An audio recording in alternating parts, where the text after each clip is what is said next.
Would you look at that? Hey, baby. Hi. Oh, you look so cute in those sheets. Oh, you just got done with work. I was actually gonna ask you about that. I didn't think you came in so early.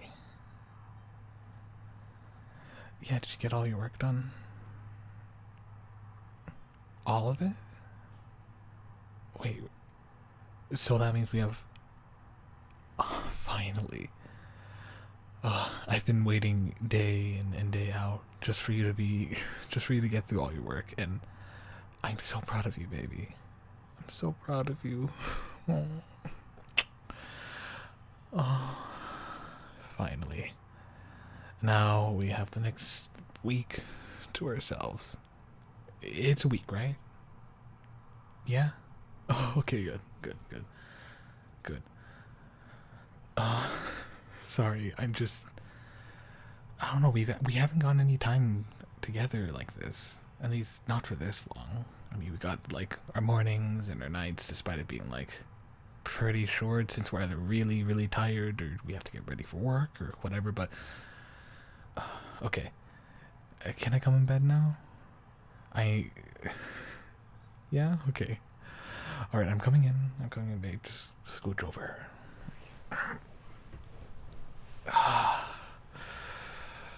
Oh my gosh. Oh, this feels good.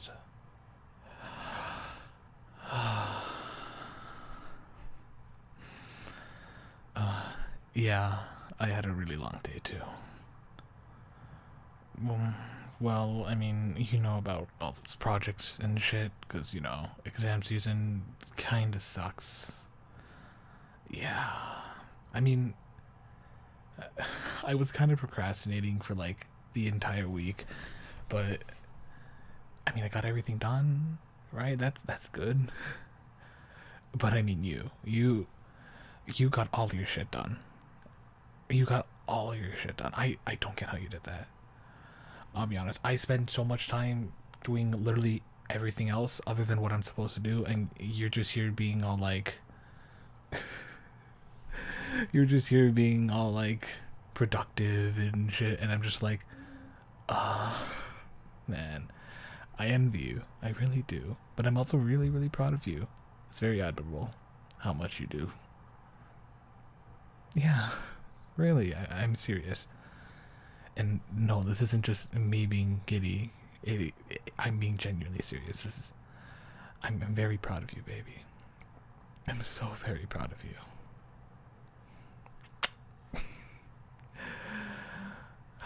You're welcome, baby. You're welcome. Alright, I'm sorry, I should have asked. Were you trying to fall asleep? Oh, you were? Oh, I'm sorry, baby. I'm sorry, I should have... asked before I came into bed. Do you wanna go back to sleep? Yeah, you tired? That's okay, baby. That's all right. Oh, oh, so you can't. Oh, you can't sleep. Is that it? Yeah. Oh. Have you tried breathing? Maybe. You know, like in for 4, hold for 3, out for 4. It helps. Yeah. Oh, man. Uh. Hmm. I mean, what about sleep aids? Have you tried those? Music? Anything relaxing that you could just listen to? Did you not try those? No? Oh, man. Oh, you were hoping that I'd come in? Really? Why? I mean, I can kind of get why, but like, if you're that tired, you don't have to wait for me. I'll be in bed. I'll be in bed anyway. Oh, you want me to find a way? I mean, You know I'm not really the best when it comes to ideas. Oh, you. Do you really think I'm that good at comforting you? Or at least, do you really think that? I mean, thank you, but. No, okay. I'll figure something out. Don't worry. Just give me some time to think. What could work? I mean, I could do the typical, like, I could do like head scratches. I don't know. Oh, okay. I have an idea. All right. So, I'm just gonna sit up. All right. Just. Okay. Now, you put your head on my lap. Okay. Yeah. All right. And I'm just gonna.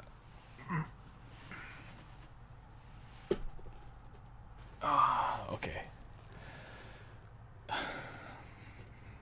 Yes, I'm really going to do this. I'm going to read you a bedtime story. Yes, I know you're not 5. I know you aren't, but let's be honest, I can't think of anything else. And I don't know. I'm feeling a bit nostalgic tonight. Hopefully you can bear with me. Yeah? I mean, if you really don't want me to read you a story. Okay. Alright, if you say so. Okay. Okay, let me just get myself situated. And, alright. Sorry. Wrong side of the book. Okay. Let's begin. Chapter 1. The Celestial Duo. Our story begins a very, very long time ago with a young girl. One day, this girl spotted a rusted spaceship holding a small star child. "What's your name? Are you lost?" the girl asked the star child. "I'm Luma, and I'm waiting for Mama.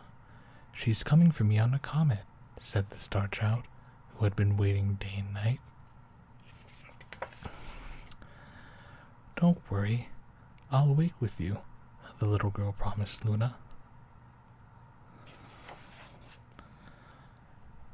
At nightfall, the little girl borrowed her father's telescope and peered into the sky. She looked and looked, but she saw nothing.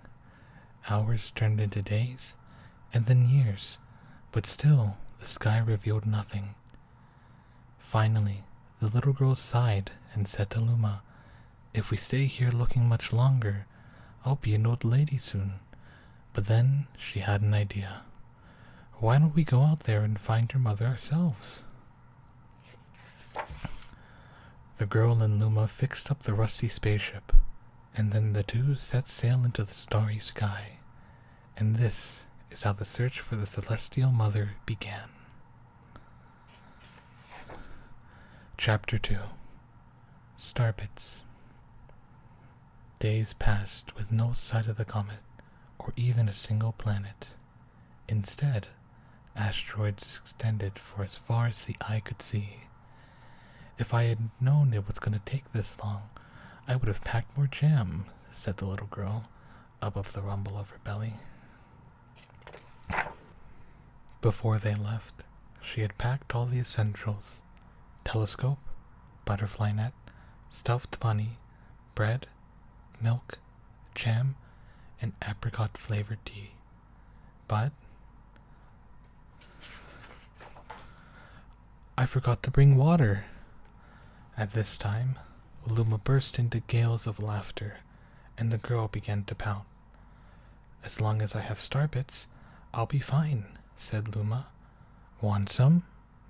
The little girl couldn't stay mad after hearing this.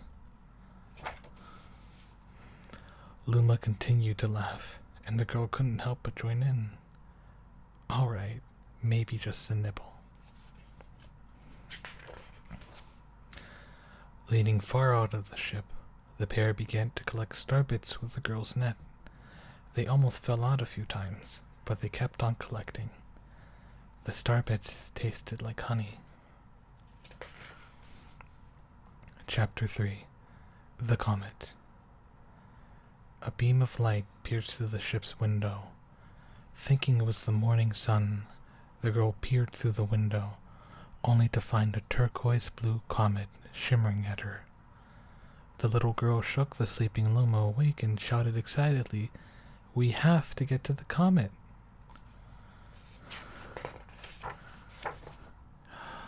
The pair descended on the comet and found that it was made of ice. They looked high and low, but Luma's mother was nowhere to be found. Exhausted, the little girl sat down with a flop, utterly unable to take another step. "Look!" Peering down at the icy ground where Luma was pointing, the girl suddenly noticed clusters of star bits encased in the ice. "Pretty good, huh? Finding star bits is my specialty," said Luma, beaming. "There's ice here, but it's so warm. I'll bet there's water here too." The two decided to stay on the comet for a while. Riding the turquoise comet, the pair continued their search for Luma's mother. Chapter 4. The Dream. One night, the girl dreamed about her own mother. "Where are you going?" she asked her mother's retreating back. Without turning, her mother replied, "Don't fret, dearest. I'm not going anywhere. I'm always watching over you, like the sun in the day and the moon in the night." A wave of sadness washed over the girl. "What about when it rains, and I can't see the sun or moon?" Her mother thought for a moment before responding. "I will turn into a star in the clouds and wait for your tears to dry." When she awoke, the girl's face was damp with tears. "You have star bits in your eyes," said Luma to the girl. Wiping her face, the girl replied, "These are tears, not star bits. I'm crying because I'll never see my mother ever again." At this time, Luma began to cry too. "Mama, oh mama, wah."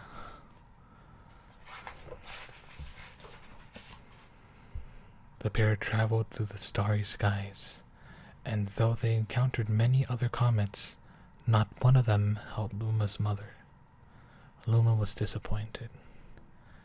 Now, Luma, the rain clouds won't go away if you keep crying," the girl said, giving Luma a squeeze. "I'll give you a present if you stop." The girl closed her eyes and said gently, "I'll take care of you." With these words, she felt a small spark in her heart. Chapter 5. Home. "The kitchen will go here, and the library will go over there," the girl said bustily to herself. "We'll put the gate here." Ever since the girl took Luma under her care, she'd been bustling about at a feverish pace. It's a lot of work, but it's worth it to make a happy home. It turned out that star bits weren't the only things buried in the ice. There were tools and furniture unlike anything they had ever seen, and the girl used them to build a home. Looking at the completed house, Luma remarked, "Don't you think it's awfully big for just the two of us? With a library, bedroom, kitchen, fountain, and gate, it was certainly spacious, but still, something seemed to be missing." "If only my father, brother, and mother were here," the girl said wistfully. Indeed, the house was too large for its two small residents. That night, clutching her favorite stuffed bunny close to her heart, the girl fell asleep in the starship. Chapter 6. Friends. Then, one day, while the girl sat sipping tea, a tiny apricot-colored planet appeared on the horizon. From the planet, another Luma of the same color emerged. "Do you two know each other?" the girl asked the two Lumas gleefully. Despite the girl's excitement, they seemed uneasy. The two Lumas neither drew closer nor backed away from each other. Instead, they just stared. Then, one Luma broke the silence. "My mama." At once, the apricot Luma parroted back, "My mama, my mama, my mama, my mama." The two Lumas began to dance around the girl frantically, and neither showed any signs of stopping. The girl was so charmed by this adorable scene that she couldn't help but laugh. And that's when something very strange happened.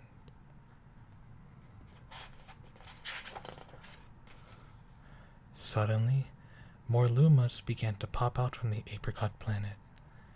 They were different colors, but they all shouted the same thing. "My mama! My mama!" The sight of all the shouting Lumas only made the girl laugh harder. "What am I going to do with all these children?" The Lumas just stared blankly as she doubled over laughing. "I guess we'll have to name each and every one of you." Tomorrow, once she had finished naming them all, she would begin moving all the Lumas into the new house. Chapter 7. The Telescope. After seeing their 100th comet, a sudden thought popped into the girl's head. "I wonder if my home planet is still as blue as it was." That's when she remembered her father's telescope. Peeking into the telescope, a tiny blue dot floated in sight. It was smaller than a star bit. "How strange. It's so far away, but feels so close."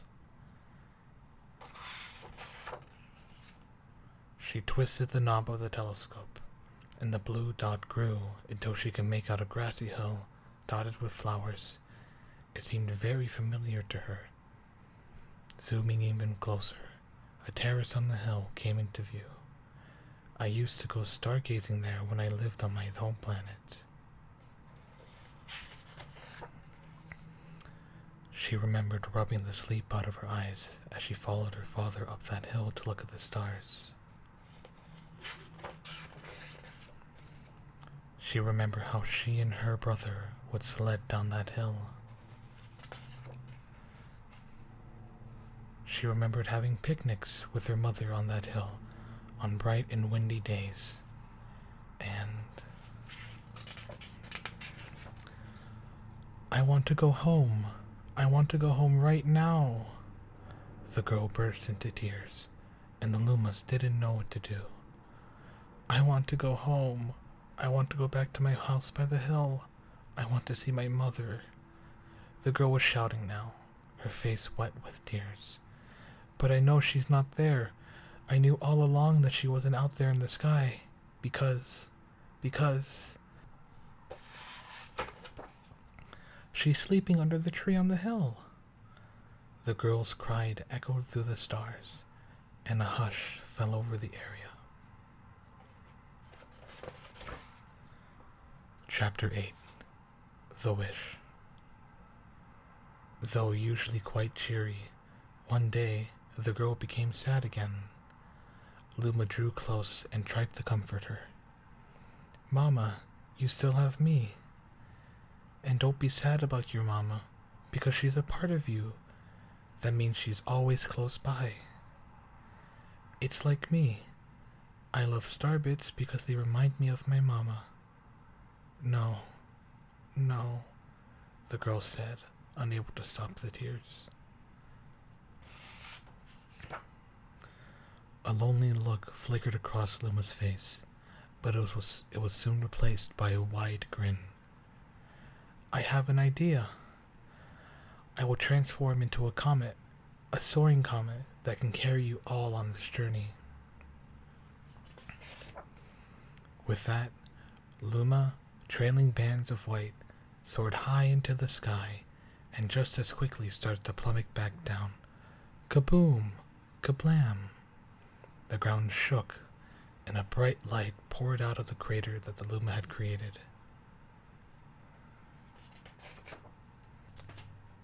The bands of light twisted together to form a comet tail, and then the Luma emerged, reborn as a comet. The girl could scarcely believe her eyes. But how? She kept asking. Our destiny as Lumas is to transform into different things, said a red Luma who had suddenly appeared. Stars, comets, planets, we can become all of these things. When I grow up, I want to become a star that makes someone special smile, said a green Luma. A blue Luma chimed in. That Luma turned into a real cutie of a comet, didn't he? All of the Lumas together said, No more crying, Mama. Thank you, said the girl in a whisper, and she pulled the Lumas close and hugged them. From that day on, star bits no longer fell from the girl's eyes.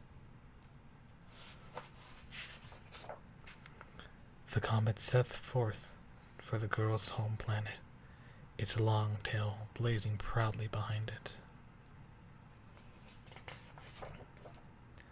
Final chapter. Family. With its many lumas and telescopes, the comet was quite a sight to behold.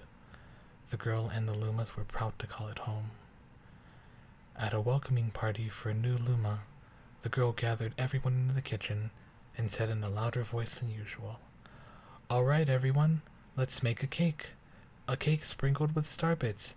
Then it will be a star cake. The lumas excitedly began to gather the ingredients. As she watched the lumas scurry about, the girl smiled and thought to herself, This is my family now, and I will stay with them until they're ready to leave the nest. And when they do leave, I'll see them off with a smile, because that's what makes a mother happiest. That night, when the girl laid down to sleep, a soft light enveloped her and reminded her of the blue planet she once called home. But it would be nice to return home once every 100 years to nap in my favorite sleeping nook. The comet carrying the lumas and the girl continues on its journey to this very day. With more family members in tow than can be counted, it is said that the comet visits the girl's home planet once every 100 years, its proud white tail glittering in the sky. The end.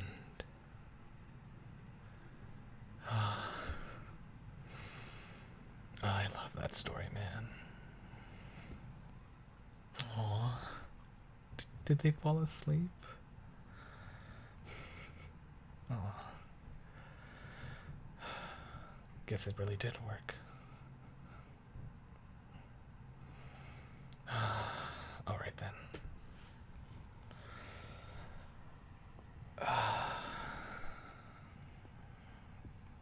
Good night, baby. I'll always be with you. I love you so much.